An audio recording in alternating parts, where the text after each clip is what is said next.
construction regulations were promulgated on the 7th of February of this year, and most sections have already become active, and some of the two sections have not become active yet.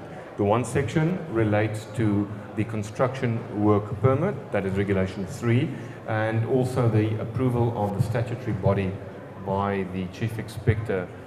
So that's Regulation 3 and 5 that has not become active yet. That only becomes active later in this year. And note that they don't apply if the construction work is carried out to a normal residence. It's a single-story residence.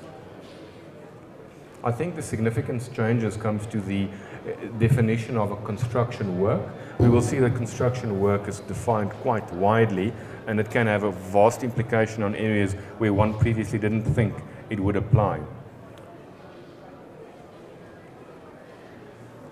Okay, just to highlight some of the significant changes. So the Department of Labour has been quite adamant about the fact that we need to reduce the type of injuries that we get off construction sites and those made by contractors on sites because of incidents. And a notice have been issued by the Chief Inspector to approve the South African Council for Project and Construction Management Professions as a statutory body. And the reason why that becomes important is slots in with the concept of a competent person, because in terms of that act and that body, they now prescribe what the requirements are for all different levels within the construction facility or the construction site, what the type of training and qualifications must be that they actually do comply with.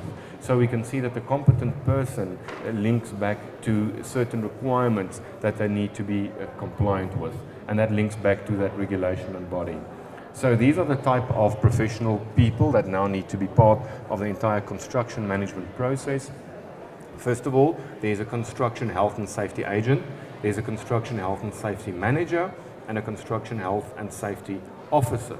So all organizations undertaking any of these construction works requires one or many of these appointments to be done before they're allowed to commence with their construction work.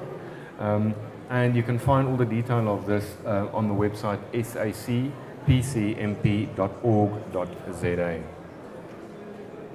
So some important new definitions looking at construction manager, construction supervisor, construction work permit, and the old definitions of method statements and hazard identifications being completely removed from these regulations. This big new concept of having to apply for a construction permit before you actually start working on a construction site has been introduced, and the client, note it must be the client who applies for this regulation, work permit, sorry.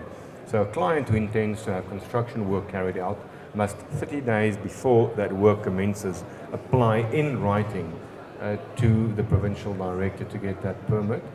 And under the following circumstances, obviously if the work exceeds 180 days, if it involves more than 1,800 person days of construction, and if the construction work is of a specific value, and the value is that of a value level 6 in terms of the Construction Industry Development Board gradings.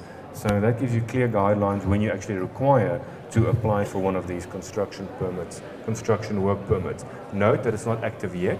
It becomes active only later in 2014.